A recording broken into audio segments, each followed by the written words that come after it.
മഹാരാഷ്ട്ര വലിയ തോതിൽ ചർച്ച ചെയ്യപ്പെട്ട ഈ തെരഞ്ഞെടുപ്പിൽ ഏറ്റവും അധികം ചർച്ച ചെയ്യപ്പെട്ട സംസ്ഥാനങ്ങളിലൊന്ന് മഹാരാഷ്ട്രയാണ്. അവിടെ ഈ കോൺഗ്രസ്, ശിവസേന, ഉദ്ധവ് താക്കറെ വിഭാഗം, NCP, ശരത് പവാർ വിഭാഗം ഇവർ വലിയ നേട്ടം ഉണ്ടാക്കാൻ സാധ്യതയുണ്ട് എന്ന് പറയപ്പെട്ടിരുന്നു. ഇലക്ഷന് മുമ്പ്, വോട്ടെടുപ്പിന് മുമ്പൊക്കെ വന്ന അവിടുത്തെ പ്രാദേശിക മാധ്യമങ്ങളുടെ റിപ്പോർട്ടുകളിലൊക്കെ ഈ സഖ്യത്തിന് വലിയ മുൻതൂക്കം ഉണ്ടാകാൻ സാധ്യതയുണ്ടെന്ന് റിപ്പോർട്ടാണ്. പക്ഷേ ഇത് വരുമ്പോൾ, എക്സിറ്റ് പോളിലേക്ക് വരുമ്പോൾ വലിയ മുൻതൂക്കം ഈ NDAക്ക് പറയുന്നില്ലെങ്കിൽ പോലും NDAക്ക് കുറെ കൂടെ മുൻതൂക്കം നൽകുന്നതാണ് എക്സിറ്റ് പോൾ മഹാരാഷ്ട്രയെ സംബന്ധിച്ച് എത്രത്തോളം യാഥാർത്ഥ്യവുമായിട്ട് ചേർന്ന് നിൽക്കുന്നതാണ്? രാജീവ്, അത് രണ്ട് കാര്യങ്ങളാണ് നമ്മൾ നോക്കേണ്ടത്. ഒന്നെന്ന് പറയുന്നത്, എക്സിറ്റ് പോളിന് മുമ്പ്, അതായത് തെരഞ്ഞെടുപ്പിന് മുമ്പ് ഒരു പ്രീ പോൾ സർവേ ഉണ്ടായിരുന്നു. പ്രീ പോൾ സർവേയിൽ ഈ പറഞ്ഞ NCP, ശിവസേന, കോൺഗ്രസ് സഖ്യം ഏതാണ്ട് 26 സീറ്റുകൾ വരെ നേടുമെന്ന് ആദ്യഘട്ടത്തിൽ വന്നിരുന്നു. അപ്പം ഈ ആദ്യഘട്ടത്തിൽ ഇത്രയും സീറ്റുകൾ നേടുമെന്ന് വന്നതിന് ശേഷമാണ് NCPയിൽ പിളർപ്പ് സംഭവിക്കുന്നത്. അതായത് BJP വളരെ കൃത്യമായിട്ട് എഞ്ചിനീയർ ചെയ്ത 2 പിളർപ്പുകൾ. ഒരു കാരണവശാലും ഇവരുടെ സഖ്യം, അതായത് ഒന്നിച്ചു നിന്ന് കഴിഞ്ഞാൽ, അതായത് വിഘടിതമല്ലാത്ത ശിവസേനയും വിഘടിതമല്ലാത്ത NCPയും ഒന്നിച്ചു നിന്ന് കഴിഞ്ഞാൽ നിഷ്പ്രയാസം ഇവരെ BJPയെ പിന്നിലാക്കാൻ കഴിയുന്ന ഒരു സാഹചര്യം മഹാരാഷ്ട്രയിലുണ്ടായിരുന്നു. അപ്പോൾ അത് തകർക്കത്തറിയുക. കാരണം വെച്ച് കഴിഞ്ഞാൽ ഇന്ത്യയിലെ ഏറ്റവും കൂടുതൽ 2ാമത് ലോക്സഭാ സീറ്റുകളുള്ള സംസ്ഥാനമാണ് മഹാരാഷ്ട്ര. ഉത്തർപ്രദേശ് കഴിഞ്ഞ് കഴിഞ്ഞാൽ 48 സീറ്റുകൾ. അപ്പോൾ ഇവിടെ ഈ സംസ്ഥാനം വളരെ പ്രാധാന്യത്തോടെ, അതിനേക്കാൾ ഉപരിയായിട്ട് നമ്മൾ വേറെ തരത്തിൽ നോക്കിക്കണ്ടു കഴിഞ്ഞാൽ ഏറ്റവും കൂടുതൽ കോർപ്പറേറ്റുകളുടെ ആസ്ഥാനമാണ് മുംബൈ. ഏറ്റവും കൂടുതൽ ധനം ഉണ്ടാകുന്ന സംസ്ഥാനമാണ് മഹാരാഷ്ട്ര. അപ്പോൾ മഹാരാഷ്ട്രയിൽ അധികാരത്തിന് വലിയൊരു സ്ഥാനമുണ്ട് ഇന്ത്യൻ രാഷ്ട്രീയത്തിൽ. അപ്പോൾ മാത്രമല്ല, മഹാരാഷ്ട്രയിലെ അധികാരം എപ്പോഴും നമ്മൾ നോക്കിക്കഴിഞ്ഞു കഴിഞ്ഞാൽ മഹാരാഷ്ട്ര കേന്ദ്രത്തിൽ ആര് ഭരിക്കുന്ന ഏതാണ്ട് അവരുടെ കൂടെയാണ് ഏതാണ്ട് എല്ലാ കാലവും നിൽക്കുന്നത്. അപ്പോൾ സമാനമായൊരു സാഹചര്യത്തിൽ ഈ മഹാരാഷ്ട്രയുടെ ഭരണം വളരെ പ്രസക്തമായതുകൊണ്ട് തന്നെ കൃത്യമായിട്ട് എഞ്ചിനീയറിംഗ് ചെയ്ത തന്ത്രങ്ങളുമായിട്ടാണ് BJP മുന്നോട്ട് വന്നത്. അതിൽ 1ാം ഘട്ടത്തിലാണ് അവർ ED അടക്കമുള്ള സംവിധാനങ്ങൾ ഉപയോഗിച്ചുകൊണ്ട് ഏകനാഥ് ഷിൻഡെയും ശിവസേനയിലെ ഭൂരിപക്ഷം MLA-മാരെ അടർത്തിയെടുത്ത് ശിവസേനയെ നെടുകെ പിളർത്തി എന്നല്ല പറയുന്നത്, ഏതാണ്ട് ഉന്മൂലനം ചെയ്യത്തക്ക രീതിയിൽ, അവരുടെ ലെജിസ്ലേറ്റർ പാർട്ടിയെ ഉന്മൂലനം ചെയ്യത്തക്ക രീതിയിൽ തന്നെ അവർ പിളർത്തി മാറ്റിയെടുത്തത് 1ാം ഘട്ടത്തിലാണ്. 2ാം ഘട്ടത്തിൽ NCPക്കും, അതായത് ഏറ്റവും വലിയ രാഷ്ട്രീയ ഭീഷ്മാചാര്യനെന്ന് നമ്മളെല്ലാം കരുതുന്ന ശരത് പവാറിൻ്റെ പാർട്ടിയെ പോലും പിളർത്തിയെടുക്കാനുള്ള ഒരു ശേഷിയും ധൈര്യവും BJP കാണിച്ചു എന്നുള്ളത് വളരെ പ്രസക്തമാണ്. കാരണം പ്രീ പോൾ സർവേയിൽ ഏറ്റവും കൂടുതൽ സീറ്റ് ഈ പറഞ്ഞ മഹാവികാസ് അഘാഡിക്ക് കിട്ടിയേക്കുമെന്ന പ്രവചനങ്ങൾ പുറത്തു വന്നതിന് തൊട്ടു പിന്നാലെയാണ് ഈ പിളർപ്പ് സംഭവിച്ചത്. അതിന് പിന്നാലെയാണ് അശോക് ചവാനോടൊക്കെ ഉള്ള നേതാക്കന്മാരെ അവർ പിളർത്തിയെടുത്തത്. അശോക് ചവാനെ ശരിക്കും പറഞ്ഞാൽ ഭീഷണിപ്പെടുത്തി, അക്ഷരാർത്ഥത്തിൽ ഭീഷണിപ്പെടുത്തി, ഭാര്യയും മകളെയും അടക്കം ജയിലടയ്ക്കും എന്ന് ഭീഷണിപ്പെടുത്തി തന്നെയാണ് അപ്പുറത്തേക്ക് കൊണ്ടുപോയത്. കാരണം അദ്ദേഹം നിരവധി കോൺഗ്രസ് നേതാക്കന്മാരെ കരഞ്ഞുകൊണ്ട് വിളിച്ച് സംസാരിച്ചത് എനിക്ക് വ്യക്തിപരമായി കൂടി അറിയാവുന്ന സംഗതിയാണ്. അപ്പം അത്തരത്തിൽ, കാരണം അശോക് ചവാന്റെ സാന്നിധ്യവും BJPക്ക് പ്രയോജനം ചെയ്യുമെന്നുള്ളത് കൊണ്ടാണ്, അല്ലെങ്കിൽ കോൺഗ്രസിനകത്ത് അടിസ്ഥാനപരമായിട്ട് ജനങ്ങൾക്ക് വിശ്വാസം നഷ്ടപ്പെടണം എന്നുള്ള ധാരണയിൽ തന്നെയാണ് ആ പിളർപ്പ് സംഭവിച്ചത്. അപ്പം ഇതിന് ശേഷം ഈ പറഞ്ഞതുപോലെ 15 സീറ്റുകളെങ്കിലും ഈ പറഞ്ഞ മഹാവികാസ് അഘാഡിക്ക് നേടാൻ കഴിഞ്ഞാൽ ഞാൻ തീർച്ചയായിട്ടും ഒരു മികച്ച പ്രകടനം എന്ന് തന്നെ വിളിക്കും. കാരണം എന്ന് വെച്ച് കഴിഞ്ഞാൽ 26 സീറ്റിൽ നിന്നും ഈ പിളർപ്പിനൊക്കെ ശേഷം 15 കുറയുക. അതിനുശേഷം അതുപോലെ തന്നെ നമ്മൾ മനസ്സിലാക്കേണ്ട വേറെ സംഗതി എന്ന് പറയുന്നത്, മഹാരാഷ്ട്രയിലെ തെരഞ്ഞെടുപ്പിനകത്ത് വലിയ രീതിയിൽ പണം ചിലവാകുന്ന ഒരു തെരഞ്ഞെടുപ്പാണ്. നമ്മൾ ഈ പറയുന്ന മര്യാദയ്ക്കുള്ള ജനാധിപത്യമൊന്നും അല്ല അവിടെ നടക്കുന്നത്. അവിടെ പണം കൊടുത്ത് വോട്ട് വാങ്ങിക്കുന്ന ഒരു സിറ്റുവേഷൻ മാരകമായിട്ടുണ്ട്, പ്രത്യേകിച്ച് ഗ്രാമങ്ങളിലും നഗരങ്ങളിലും എല്ലായിടത്തും. അപ്പം ഇതിനു വേണ്ടിയിട്ടുള്ള പണം ആകെപ്പാടുണ്ടായിരുന്ന ഒരേ ഒരു പാർട്ടി എന്ന് പറയുന്നത് BJP മാത്രമാണ്. ബാക്കി എല്ലാവരുടെയും ധനത്തിൻ്റെ എല്ലാ സോഴ്സുകളും അവർ അടച്ചു കളഞ്ഞു. അതായത് ശിവസേനയുടെ ഏറ്റവും വലിയ ശക്തി ദുർഗം എന്ന് പറയുന്നത് BMCയുടെ ഭരണമാണ്. BMCയുടെ തെരഞ്ഞെടുപ്പ് നടന്നിട്ട് 1.5 വർഷത്തിലേറെയായി.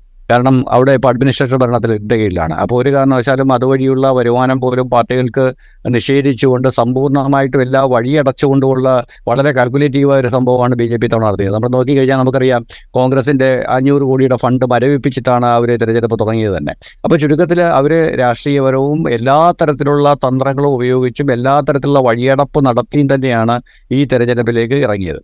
അപ്പോൾ അതുകൊണ്ട് തന്നെ നമ്മൾ അതിൻ്റെ ഈ ജനങ്ങളുടെ ഫീലിംഗ് നമ്മൾ കണക്കിലെടുക്കുമ്പോൾ തന്നെ ഇതിൻ്റെ തയ്യാറെടുപ്പുകൾ, അത് നൈതികമായിട്ടായാലും അല്ലാതെയുള്ള തയ്യാറെടുപ്പുകൾ BJP നടത്തിയത് ഏതാണ്ട് മറ്റു പാർട്ടികളെ ഏറെക്കുറെ ഈ അംഗവൈകല്യമുള്ളവരാക്കി മാറ്റുന്ന തരത്തിലുള്ള തയ്യാറെടുപ്പുകൾ തന്നെയായിരുന്നു. അതായത് പ്രധാനപ്പെട്ട പാർട്ടികളെ പിളർത്തുക, ഫണ്ടിൻ്റെ സോഴ്സുകൾ അടയ്ക്കുക തുടങ്ങി എല്ലാ വളരെ തന്ത്രപരമായിട്ട് 4 വശം കൂടെ ആക്രമിച്ച് മുന്നോട്ട് പോയി നടത്തിയ ഒരു കൃത്യമായ അജണ്ടയോട് നടത്തിയ ഒരു തെരഞ്ഞെടുപ്പാണിത്.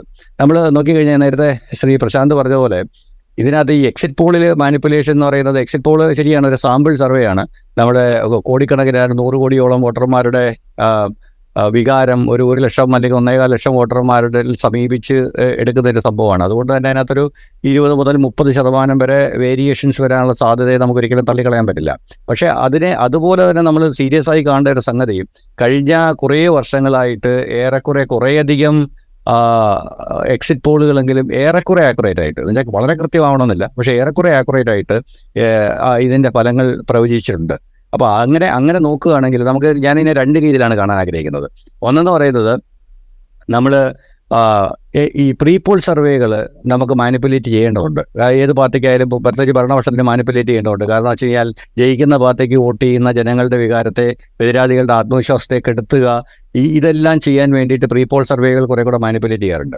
എക്സിറ്റ് പോളുകൾ അത്തരം ഒരു മാനിപ്പുലേഷനുള്ള സ്കോപ്പില്ല. കാരണം എന്തുകൊണ്ടാണെന്ന് ചോദിച്ചു കഴിഞ്ഞാൽ, എക്സിറ്റ് പോളുകൾ മാനിപ്പുലേറ്റ് ചെയ്തിട്ട് എന്ത് പ്രയോജനമാണുള്ളത് എന്നൊരു ചോദ്യമുണ്ട്. ഒന്നുകിൽ നിങ്ങൾ വോട്ടിംഗ് മെഷീനകത്ത്, പ്രതിപക്ഷം വർഷങ്ങളായിട്ട് ആരോപിക്കുന്നത് പോലെ വോട്ടിംഗ് മെഷീനിൽ എന്തെങ്കിലും കൃത്രിമം ചെയ്യാൻ ആഗ്രഹിക്കുന്നുണ്ടെങ്കിൽ, അപ്പം അത് ജനങ്ങൾക്ക് തിരിച്ചറിയാതിരിക്കാൻ വേണ്ടി നോക്കൂ, pre poll exit poll already ഇതാണ് ഫലം തന്നത്, അതുകൊണ്ട്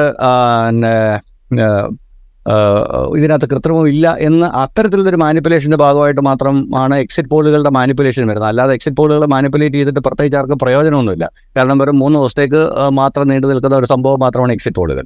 അപ്പം ഇതിനകത്ത് നമ്മൾ പ്രതീക്ഷിക്കേണ്ട 1-2 കാര്യങ്ങൾ പറയുന്നത്, ഇതിൻ്റെ വേരിയേഷൻ 20 to 30% വേരിയേഷൻ വരും എന്ന് പറയുന്നത് ഒരു വലിയ വേരിയേഷനാണ്. കാരണം വെച്ച് കഴിഞ്ഞാൽ 30% സീറ്റുകൾ ഇപ്പം വന്നതിൽ നിന്ന് വ്യത്യാസം വന്നു കഴിഞ്ഞാൽ തന്നെ ഭരണം മാറാം.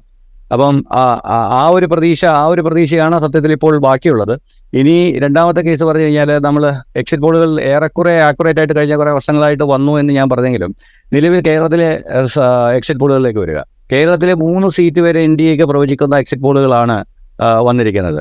അപ്പം നമുക്കെല്ലാം കേരളത്തിലെ രാഷ്ട്രീയം കുറച്ചുകൂടി അടുത്തറിയാമെന്ന് ഞാനും നമ്മളുമൊക്കെ വിശ്വസിക്കുന്നു. കേരളം അടിസ്ഥാനപരമായി എങ്ങനെ മാറിയിട്ടുണ്ട് എന്നുള്ളത് ഈ ഇലക്ഷനിൽ ഒരുപക്ഷെ നമ്മൾ കണ്ടറിയുമായിരിക്കും. പക്ഷേ അതിനു മുമ്പത്തെ ഒരു കണക്ക് വെച്ച് നോക്കുമ്പോൾ 3 സീറ്റുകൾ NDAക്ക് പ്രവചിക്കുന്ന ഒരു എക്സിറ്റ് പോൾ എന്ന് പറയുന്നത് അല്പം അവിശ്വസനീയമായി തോന്നുന്നൊരു സംഗതിയാണ്.